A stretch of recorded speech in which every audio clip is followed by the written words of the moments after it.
World war one के पहले Europe दुनिया का राजा था और इस साम्राज्य की राजधानी थी द ग्रेट ब्रिटेन। लेकिन वर्ल्ड वॉर टू के बाद में राजा का ये ताज अमेरिका के सिर पर बन जाता है और आज चाइना की राइज की वजह से अमेरिका का ये ताज भी डगमगाने लगा है। और भारत इस रेस में कहां पर स्टैंड करता है, ये सब कुछ जानेंगे आज के इस वीडियो में। तो चलो फिर शुरू करते हैं।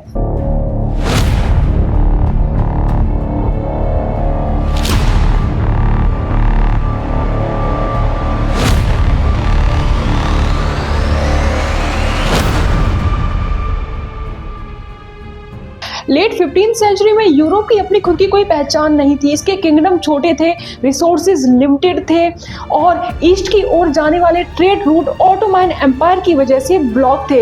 लेकिन एशिया की स्पाइसेस, चाइना का सिल्क और इंडिया की जो संपत्ति थी वो उस वक्त भी काफ़ी डिमांड में थी और यूरोप इस तक पहुंच नहीं पा रहा था। इसलिए यूरोप ने समुद्र का रास्ता चुना। समुद्री रास्ते को खोजने का जो काम किया था वो सबसे पहले स्पेन और पुर्तगाल ने किया था और ये सिलसिला लगातार चलता रहा और इस सिलसिले में धीरे धीरे यूरोप के बाकी देश भी शामिल होते चले गए। 1492 में क्रिस्टोफर कोलंबस ने अमेरिका की ओर जाने वाला रास्ता भी खोजा और पूरी दुनिया को ये बताया कि भाई दुनिया में एक ऐसा भी देश है जिसका नाम अमेरिका हुआ करता है। इन रास्तों के खोजे जाने की वजह से दुनिया आपस में जुड़ती चली गई। जो समुद्र पहले दुनिया को सेपरेट कर रहे थे वो अब रीजन बन चुके थे इसको एक साथ लाने का। इन समुद्री रास्तों का पूरी तरीके से फायदा उठाया यूरोप ने और एशिया और अफ्रीका जैसी कंट्रीज में देशों को अपना गुलाम बनाना शुरू कर दिया और वहां की संपत्ति को लूटना शुरू कर दिया।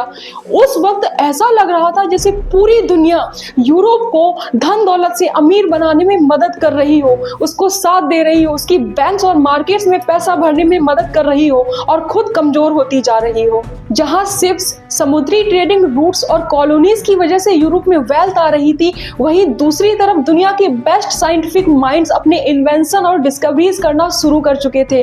फिर चाहे वो इटली के गैलीलियो हो या इंग्लैंड के आइजक न्यूटन, दुनिया के प्रोमिनेंट साइंटिस्ट यूरोप से ही निकल रहे थे और अपनी डिस्कवरीज कर रहे थे। ये साइंटिफिक रिवॉल्यूशन का दौर था। यूरोप को साइंटिफिक रिवॉल्यूशन और ट्रेड रूट ने पूरी तरीके से बदल कर रख दिया था, उसको राजा बना दिया था और उसको राजा होने का पूरी तरीके से ताज मिल चुका था। लेकिन अब बारी थी ये ताज छिन जाने की, क्योंकि मैदान में एक नए प्लेयर की एंट्री होने वाली थी। जब यूरोप अपने पीक पर था उससे कुछ साल पहले ही अमेरिका की ग्रोथ स्टोरी स्टार्ट हो चुकी थी। Unlike Europe, America natural resources से भरा पड़ा था। फिर चाहे वो साउथ की कॉटन फील्ड्स हो या पेंसिल्वेनिया की oil fields, America natural resources से पूरी तरीके से भरा पड़ा था। लेकिन ये काफी नहीं था दोस्तों। अमेरिका ने रेल रोड्स और रोड्स का ऐसा जाल बिछाया जिससे ट्रेड करना और भी ज्यादा आसान हो गया। अमेरिका की ग्रोथ स्टोरी में सबसे ज्यादा जो हीरो बनकर सामने आए वो थे अमेरिका के एंटरप्रेन्योर्स और यही बात अमेरिका को बाकी की दुनिया से अलग बनाती है।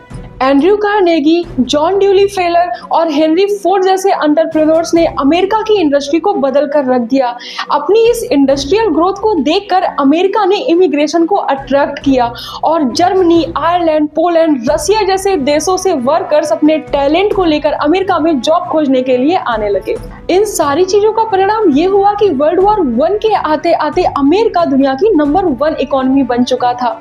वर्ल्ड वॉर 1 और 2 में जहां यूरोप की सिटीज लगातार बर्बाद होती जा रही थी, वहीं दूसरी तरफ अमेरिका की फैक्ट्रीज डे और नाइट काम कर रही थी और यूरोपियन देशों को फूड, वेपन्स और मशीन्स प्रोवाइड कर रही थी। 1945 में जब वर्ल्ड वॉर खत्म हो गया उस वक्त यूरोप पूरी तरीके से बर्बाद हो चुका था। इसके एम्पायर खत्म हो चुके थे, लोग थक चुके थे, इसके राजकोष भी खाली हो चुके थे। वहीं दूसरी तरफ अमेरिका और भी ज्यादा स्ट्रॉन्ग और पावरफुल हो गया था। अभी तक जो अमेरिका दुनिया के झगड़ों से दूर रहता था वो अब पूरी तरीके से मन बना चुका था दुनिया पर अपना दबदबा कायम करने के लिए। इसी कड़ी में 1994 जुलाई में अमेरिकन स्टेट न्यू हैम्पशायर के ब्रेटन वुड्स नाम के टाउन में 44 देशों के रिप्रेजेंटेटिव गैदर होते हैं post world war economic order को डिजाइन करने के लिए। यहाँ पर ये फैसला किया जाता है कि यूएस डॉलर दुनिया की रिजर्व करेंसी होगा, दूसरे देशों की करेंसीज इससे टाइड होंगी और यूएस डॉलर इटसेल्फ गोल्ड से बैक्ड होगा। इस समझौते का मतलब ये था कि अगर कोई देश इन्वेस्ट करना चाहता है, बोरो करना चाहता है या फिर ट्रेड करना चाहता है तो उसको यूएस डॉलर से रिलाई करना होगा। इसके अलावा 1947 में अमेरिका के state of secretary George Marshall एक प्लान अनवील करते हैं। इस प्लान को मार्शल प्लान के नाम से जाना जाता है, जिसके अंडर अमेरिका यूरोपियन देशों को बिलियंस ऑफ डॉलर देगा उनकी इकोनॉमी को रिवर्ट करने के लिए। पेपरों पर तो ये एक्ट ऑफ जेनरसिटी था, लेकिन इस स्ट्रेटजी की वजह से अमेरिका ने अपनी बूमिंग इंडस्ट्री के लिए यूरोप के रूप में अपना एक नया मार्केट खोज लिया था।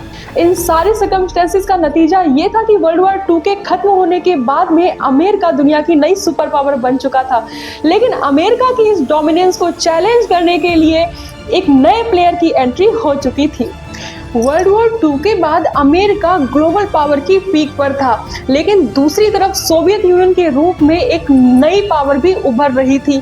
यूरोप की तरफ सोवियत यूनियन बर्बाद नहीं हुआ था। इसकी ideology communism, American ideology capitalism का एक अल्टरनेटिव बनकर दुनिया के सामने आ रही थी, और यहीं से शुरुआत होती है कोल्ड वॉर की।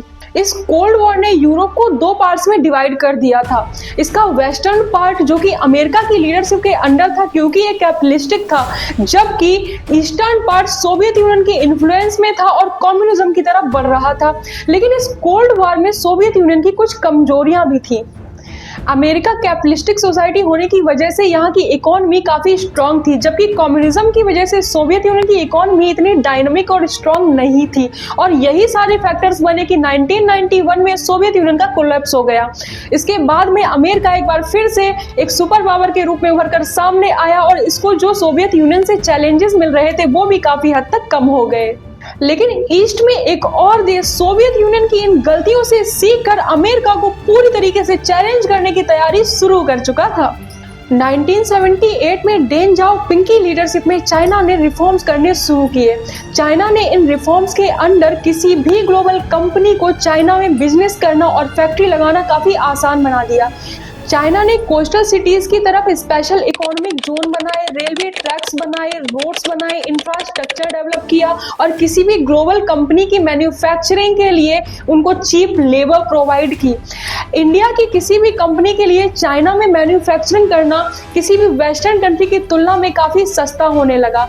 इन सारी चीजों का प्रभाव ये पड़ा कि दुनिया की सारी बड़ी कंपनीज चाइना में ही अपने मैन्युफैक्चरिंग प्लांट लगाने लगी और यहाँ से ही एक्सपोर्ट करना शुरू करने लगी।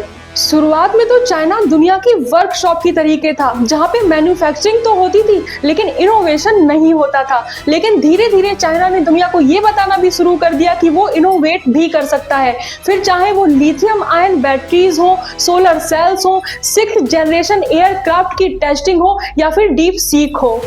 ये सारी चीजें ये बताती हैं कि चाइना ना सिर्फ कॉपी कर रहा है बल्कि इनोवेट भी कर रहा है, और आज वो ना सिर्फ इकोनॉमी के मामले में बल्कि मिलिट्री और इन्फ्लुएंस के मामले में हर एक स्फीयर में अमेरिका को चैलेंज कर रहा है। चाइना कम्युनिस्ट जरूर था, लेकिन उसने सारी पॉलिसीज कैपिटलिज्म वाली अपनाई और अपनी इकोनॉमी को आज उसने इतना मजबूत बना लिया है कि अमेरिका के लिए चाइना का तोड़ ढूंढना आज की डेट में काफी मुश्किल हो रहा है। इस समय दुनिया बाइपोलर है, जिसका एक पोल है अमेरिका, दूसरा पोल है चाइना। लेकिन भारत एक ऐसा देश है जिसमें ये पोटेंशियल है कि वो एक सुपर पावर बन सकता है, जिसका मेन कारण ये है कि भारत में भी चाइना की तरीके चीप लेबर उपलब्ध है, यंग पॉपुलेशन है, दुनिया की सबसे ज्यादा पॉपुलेशन है, और दुनिया चाइना की तरह भारत को शक की निगाह से भी नहीं देखती। ये भी एक फैक्टर है जो भारत के फेवर में काम करता है। लेकिन दिक्कत यह है कि भारत की वर्कफोर्स चाइना की तरीके उतनी डिसिप्लिन्ड भी नहीं है, उतनी स्किल्ड भी नहीं है, और भारत की सरकार बड़े पैमाने पर रैपिड और रेडिकल रिफॉर्म भी नहीं कर रही है। ये सारे फैक्टर्स हैं जो भारत को एक तरीके से तो अच्छी पोजीशन में दिखाते हैं, लेकिन दूसरी तरफ उसके चैलेंजेस भी बताते हैं। अब ये तो वक्त ही बताएगा कि भारत दुनिया का एक नया पोल बनकर सामने आ पाएगा या नहीं आ पाएगा, लेकिन फिलहाल अभी के लिए इस वीडियो में इतना ही। तो अगर आपको ये वीडियो पसंद आया हो तो इसको एटलीस्ट एक इंसान के साथ में तो जरूर शेयर कर लीजिएगा। Thank you so very much. Radhe Radhe सभी को।